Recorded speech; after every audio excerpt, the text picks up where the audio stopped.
उम्मीदों का आसमान है, हौसलों की उड़ान है। नए भारत की नारी शक्ति के दिलों में वो अरमान है जो आपने इस जहां अपने स्वदेश को बेस्ट बनाने के मिशन में जुटा है। नमस्कार, वुमेन्स डे के मौके पर मैं सृष्टि शर्मा आप सभी का स्वागत करती हूं। देश कोई भी हो, आधी आबादी यानी औरत की तरक्की के बिना आगे नहीं बढ़ सकता।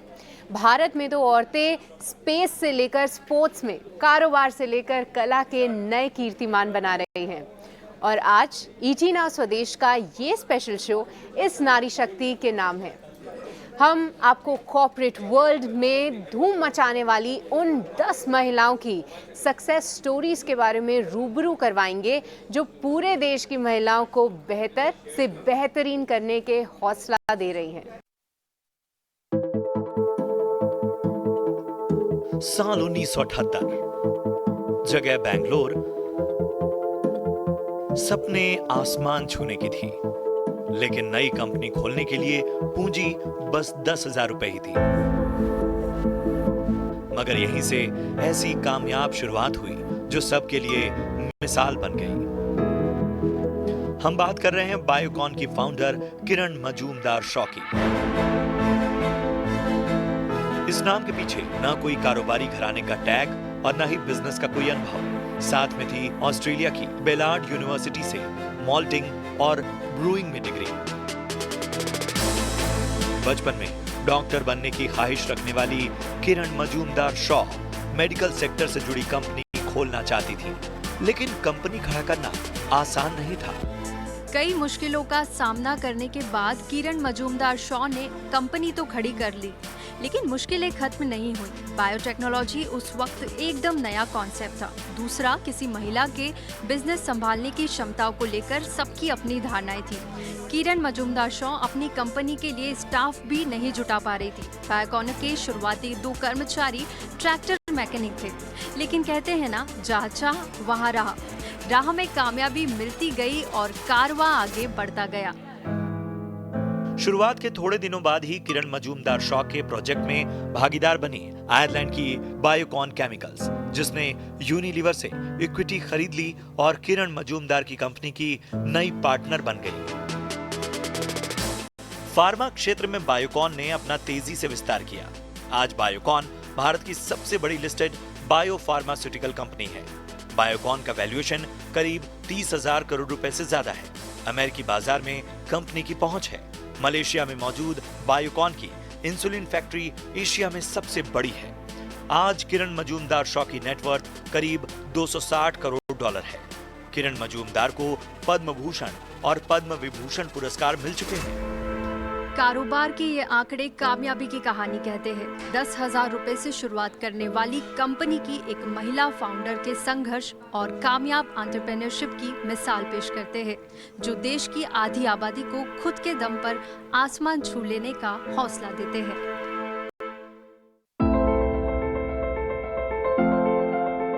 The single biggest thing which I attribute to my success is India's growth.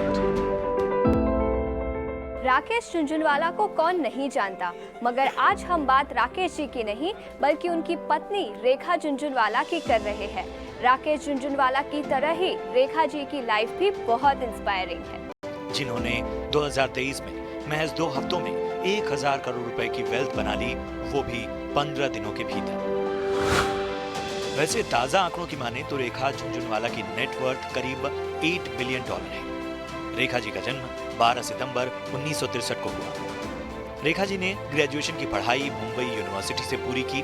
1987 में उनकी शादी बिग बुल ऑफ इंडिया कहे जाने वाले निवेशक राकेश झुनझुनवाला से हुई। फोर्ब्स की एक रिपोर्ट के मुताबिक देश के सबसे अमीर लोगों की सूची में रेखा झुनझुनवाला का नाम भी है, जिनकी कुल संपत्ति फिलहाल 8 बिलियन डॉलर है। एक रिपोर्ट के मुताबिक रेखा झुनझुनवाला हर महीने लगभग 650 करोड़ रुपए तक कमाती है। टाइटन कंपनी के स्टॉक से उन्होंने महज 2 महीने में 2400 करोड़ रुपए की कमाई कर डाली। इसका मतलब है कि उन्होंने हर दिन 40 करोड़ रुपए की संपत्ति जोड़ी। राकेश झुनझुनवाला के जाने के बाद भी उन्होंने कारोबार और बाकी पहलुओं को बारीकी से समझा और तमाम चीजों को आगे बढ़ाती चली गई। नए भारत की नारी शक्ति के लिए रेखा झुनझुनवाला एक प्रेरणा पुंज है।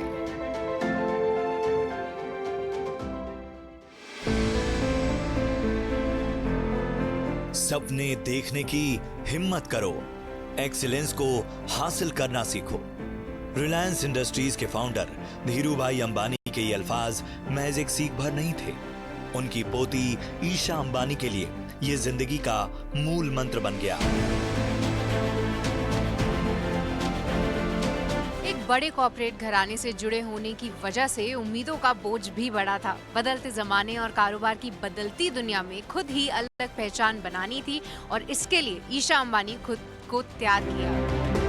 23 अक्टूबर 1991 को पैदा हुई ईशा अंबानी अपनी शुरुआती पढ़ाई लिखाई मुंबई में पूरा करने के बाद कॉलेज की पढ़ाई के लिए अमेरिका चली गईं। ईशा ने MBA की डिग्री के लिए स्टैनफोर्ड यूनिवर्सिटी में दाखिला लिया, जहां से उन्होंने मैनेजमेंट की बारीकियां सीखी, जो भारत में रिलायंस इंडस्ट्रीज के कारोबार के विस्तार में काम आने वाला था। पढ़ाई पूरी करने के बाद ईशा ने बतौर बिजनेस वुमेन अपनी जिम्मेदारियों को निभाना शुरू कर दिया। 2014 में ईशा को उनके भाई आकाश अंबानी के साथ रिलायंस जियो का डायरेक्टर बनाया गया।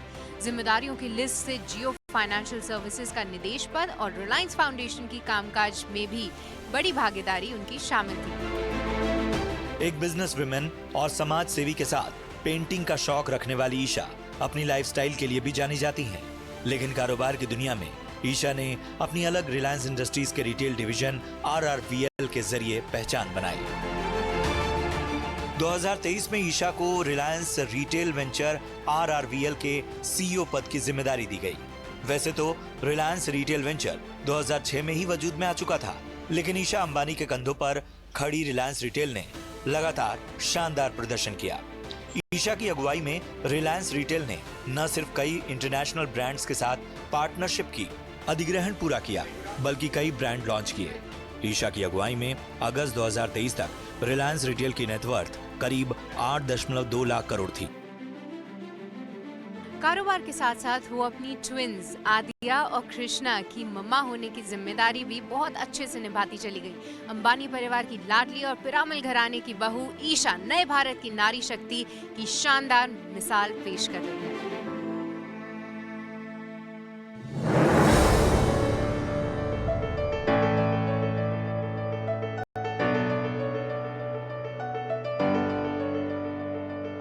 रोशनी नादर को विरासत में HCL टेक्नोलॉजीज जैसी दिग्गज IT कंपनी मिली, जिसकी नींव 1976 में उनके पिता शिव नादर ने रखी थी। लेकिन मीडिया में नौकरी से लेकर HCL चीफ तक का सफर रोशनी के लिए आसान नहीं रहा। दिल्ली में स्कूली शिक्षा पूरी करने के बाद रोशनी अमेरिका चली गईं। नॉर्थ वेस्टर्न यूनिवर्सिटी से मास कम्युनिकेशन का कोर्स पूरा करने के बाद रोशनी ने लंदन के स्काईज न्यूज में बतौर प्रोड्यूसर करीब 3 साल काम भी किया। लेकिन किस्मत उन्हें HCL की बागडोर संभालने के लिए संकेत दे रही थी। कंपनी में हाथ बटाने के लिए उन्होंने अमेरिका के केलॉग स्कूल ऑफ मैनेजमेंट से MBA की पढ़ाई की। पिता के कहने पर वो भारत लौट आईं और 2009 में उन्हें HCL का CEO बनाया गया। वक्त के साथ जिम्मेदारियां बढ़ी और जुलाई 2020 में रोशनी ने अपने पापा शिव नादर की जगह बतौर चेयरपर्सन कंपनी की कमान संभाली और भारत में लिस्टेड IT कंपनी की कमान संभालने वाली पहली भारतीय महिला बन गई।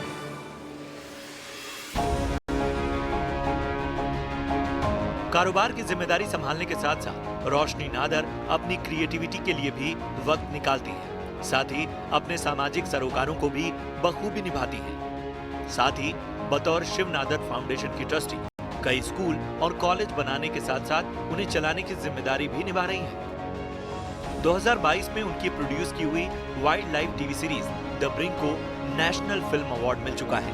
वहीं स्लम में रहने वाले बच्चों की जिंदगी पर प्रोड्यूस की गई फिल्म हल्का भी काफी सुर्खियों में रही। इन तमाम अचीवमेंट का ही कमाल है कि रोशनी का नाम दुनिया की कई मैगजीन और सर्वे में शामिल है। 2022 में फोर्ब्स ने रोशनी को लगातार छठे साल दुनिया की 100 सबसे पावरफुल महिलाओं में शामिल किया। ग्लोबल स्लोडाउन, कोरोना जैसी चुनौतियों से जूझते हुए रोशनी ने HCL टेक को नई ऊंचाई पर पहुंचाया है। 2023 में रेवेन्यू के मामले में कंपनी ने 1 लाख करोड़ का आंकड़ा छुआ। कंपनी का मार्केट कैप भी $34 बिलियन हुआ।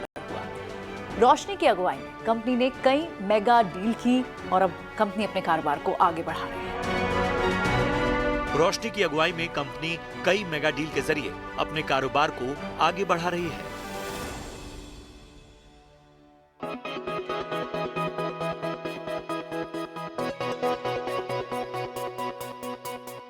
25 अरब डॉलर से भी ज्यादा की नेटवर्थ, देश की सबसे धनी महिला होने का गौरव और भारत के टॉप 5 रईसों के क्लब में एंट्री। दिसंबर 2023 में जब ये आंकड़े सामने आए तो एक नाम सुर्खियों में छा गया।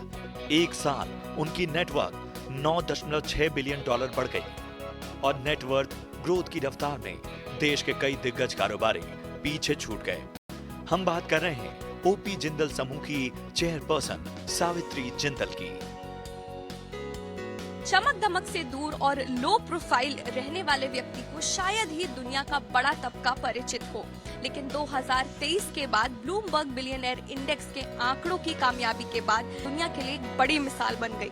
1970 में स्टील कारोबारी से शादी के बाद सावित्री जिंदल फैमिली की जिम्मेदारियां संभाल रही थीं, लेकिन 2005 में एक हादसे में पति ओपी जिंदल की मौत के बाद उन्होंने उनके राजनीतिक विरासत और कारोबार दोनों का बोझ अपने कांधे पर उठा लिया। ओपी जिंदल ग्रुप के चेयरपर्सन की जिम्मेदारी संभालने के साथ साथ ही सावित्री जिंदल ने अपने पति की राजनीतिक विरासत को भी आगे बढ़ाया। 2005 और 2009 में हिसार से चुनकर वो हरियाणा विधानसभा पहुंची। 2013 से 2014 तक हरियाणा सरकार में कैबिनेट मंत्री की जिम्मेदारी निभाई। अपने कारोबार की तमाम चुनौतियों के बीच अपने ग्रुप को आगे बढ़ाने के बाद अपने कारोबार को आने वाली पीढ़ी को सौंपने का फैसला किया। उन्होंने अपने कारोबार के 4 हिस्से अपने 4 बेटे पृथ्वीराज, सज्जन, रतन और नवीन जिंदल को सौंप दिया। JSW इंफ्रा की शानदार लिस्टिंग के बाद ग्रुप अब JSW सीमेंट के IPO लाने की तैयारी में है। बतौर मेंटोर और चेयरपर्सन के रोल में सावित्री जिंदल की कामयाबी का कारवां आगे बढ़ता जा रहा है और नए भारत की नारी शक्ति की शानदार इबारत पेश कर रहा है।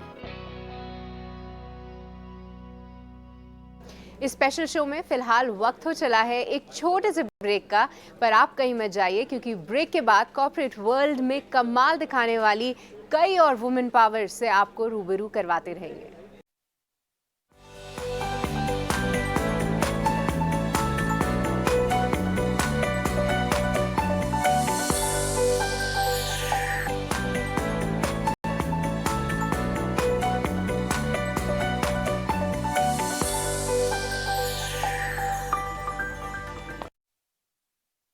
बड़े सपने देखो और उन्हें सच करने के लिए जी जान से जुट जाओ। सुनीता रेड्डी इसी मंत्रा के साथ आगे बढ़ी। अपोलो हॉस्पिटल के फर्स्ट हॉस्पिटल प्रोजेक्ट से लेकर उनके रिपोर्ट बनाने से लेकर ग्रुप की मैनेजिंग डायरेक्टर की जिम्मेदारी संभालने तक कामयाबी की राह में लगातार नई हाइट्स बनाती जा रही हैं।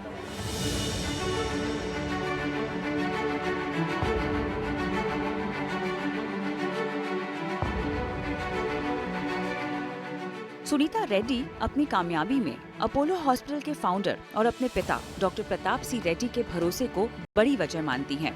संस्थापक परिवार की मेंबर के तौर पर सुनीता रेड्डी ने 1989 में अपोलो हॉस्पिटल के साथ काम करना शुरू किया।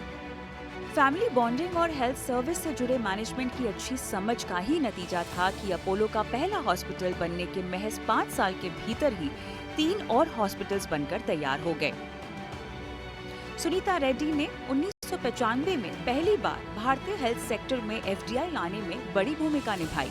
2005 में अपोलो को इंटरनेशनल इक्विटी मार्केट में उतारने का क्रेडिट भी उन्हें ही जाता है।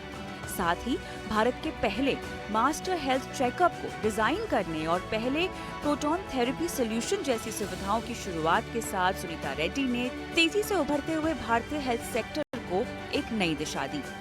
आज अपोलो के 72 हॉस्पिटल लोगों को हेल्थ सर्विस मुहैया करा रहे हैं। वहीं ग्रुप से करीब 6000 फार्मेसी, 200 से अधिक क्लिनिक और 150 टेलीमेडिसिन सेंटर्स भी जुड़े हैं। अपोलो के 24/7 ऑनलाइन स्टोर के 2.5 करोड़ से ज्यादा यूजर्स हैं। अपोलो हॉस्पिटल्स ग्रुप की कई कंपनीज के बोर्ड से सुनीता रेड्डी का फोकस अपोलो हॉस्पिटल्स को डिजिटली एक स्ट्रॉन्ग ग्रुप बनाने पर है। नेटवर्क के एक्सपेंशन और क्वालिटी हेल्थ सर्विस देने के कमिटमेंट के साथ सुनीता रेड्डी की लीडरशिप में अपोलो ग्रुप कामयाबी के सफर में आगे बढ़ता जा रहा है। इनोवेशन, मोटिवेशन और डेडिकेशन के साथ नए रिसर्च को करोड़ों लोगों तक उनके सेहत की बेहतरी के लिए पहुंचाना पिरामल एंटरप्राइजेस की vice chairperson doctor Swati Piramal की शख्सियत इसी ताने बाने से बुनी हुई है। देश की एक बड़ी फार्मा कंपनी की अगुवाई करने वाली डॉक्टर स्वाति पिरामल का नाता सिर्फ मेडिसिन मैन्युफैक्चरिंग से नहीं, बल्कि देश के ग्रामीण इलाकों में बुनियादी स्वास्थ्य सुविधा पहुंचाने और पब्लिक हेल्थ को लेकर जागरूकता बढ़ाने से भी।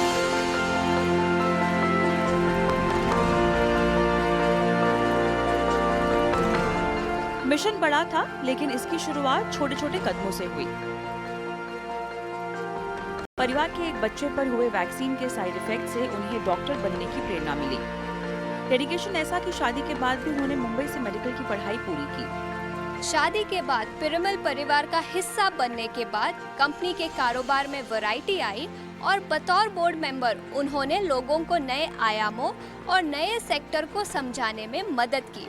उनकी इसी अलग सोच ने ही उन्हें 90 सालों में associated chambers of commerce and industry यानी एसोचैम की पहली महिला अध्यक्ष होने का गौरव दिया। आज पिरामल ग्रुप हेल्थ केयर में मल्टीनेशनल कंपनी बन चुकी है। मोबाइल हेल्थ सर्विस, महिलाओं को आगे बढ़ाने और कम्युनिटी एजुकेशन में उनके योगदान को देखते हुए उन्हें पद्मश्री से नवाजा जा चुका है। स्वाति पिरामल प्रधानमंत्री साइंटिफिक एडवाइजरी काउंसिल और ट्रेड काउंसिल की मेंबर भी रह चुकी हैं। उन्हें फ्रांस के सर्वोच्च नागरिक सम्मान knight of the legion of honour से सम्मानित किया जा चुका है। स्वाति पिरामल का फोकस अब आदिवासी इलाकों की महिलाओं की जिंदगी आसान बनाने की कोशिश पर है और ऐसी कोशिशें आधी आबादी को आगे बढ़ाने को लेकर लगातार प्रेरणा देती रहती हैं। महज 17 साल की उम्र में खुद की micro finance company, luxury venture क्यूरोकार, डिजाइन होम डेकोर ब्रांड अकाई एशिया, मेंटल हेल्थ के लिए काम करने वाली संस्था एम्पावर की को-फाउंडर। इन बड़ी जिम्मेदारियों और अचीवमेंट से नाम जुड़ा है अनन्या बिरला का।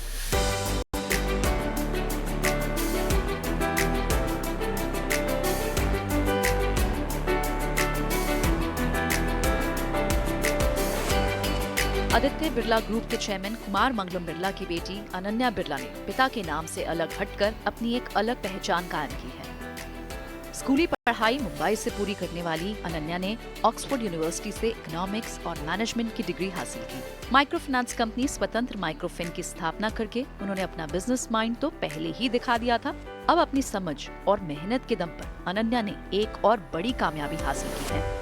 अनन्या बिरला की स्वतंत्र माइक्रोफिन को एडवेंट इंटरनेशनल और मल्टीप्लस प्राइवेट इक्विटी से 1930 करोड़ का निवेश मिला है। ये डील भारत के माइक्रो फाइनेंस सेक्टर में प्राइवेट इक्विटी इन्वेस्टर्स का सबसे बड़ा निवेश है। इससे पहले स्वतंत्र माइक्रोफिन ने चैतन्य इंडिया फिन क्रेडिट का अधिग्रहण किया था। ये मर्जर पूरा होने के बाद कंपनी भारत की सबसे बड़ी गैर बैंकिंग माइक्रो फाइनेंस कंपनियों में से एक होगी। अनन्या की कंपनी इससे पहले माइक्रो हाउसिंग का भी अधिग्रहण कर चुकी है।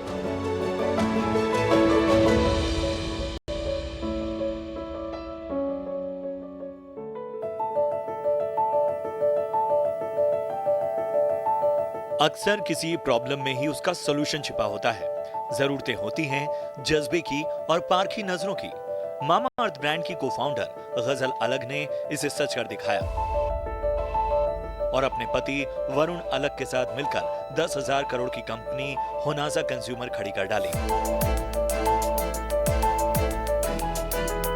मामा अर्थ की शुरुआत की वजह बनी स्किन की प्रॉब्लम का सामना कर रही अपने बेटे के लिए टॉक्सिन फ्री बेबी प्रोडक्ट्स की तलाश।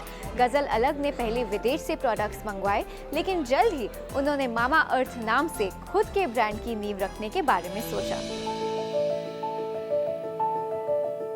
30 लाख की पर्सनल सेविंग के साथ दोस्तों और परिवार से 60 लाख की मदद से 2016 में मामा अर्थ की शुरुआत हुई। लेकिन एक महिला और मां के लिए एंटरप्रेन्योर बनने की राह आसान नहीं थी। उन्हें कैसे अनप्रोफेशनल कहकर ट्रोल किया गया, इसका जिक्र गजल अलग ने reality show shark tank India में किया। इस शो ने उन्हें पूरे देश में एक जाना पहचाना नाम बना दिया। वो इस शो की जज भी रह चुकी हैं, लेकिन असल पहचान बनी मामा अर्थ से, जिसका आगाज natural plant based baby care product से हुआ। कारवां आगे बढ़ा और प्रोडक्ट पोर्टफोलियो में बड़ों के लिए पर्सनल केयर प्रोडक्ट की रेंज भी शामिल हो गई। 6 साल में ही कंपनी यूनिकॉर्न बन गई। कंपनी की 500 शहरों में 5 मिलियन से ज्यादा कस्टमर बेस है और ये सिलसिला आगे बढ़ता ही जा रहा है। फाल्गुनी नायर ने नायका के जरिए महिलाओं की ब्यूटी और पर्सनल केयर सेगमेंट पे फोकस किया और जब इस प्लेटफॉर्म ने अपनी पकड़ बना ली तो इन्होंने अपने खुद का ब्रांड लॉन्च किया और ये ब्रांड नायका फैशंस के नाम से भी फेमस है। और यही नहीं, नायका फैशंस में एक्सेसरीज, अपैरल्स और फैशन की जो वाइड रेंज है उसने इंडस्ट्री में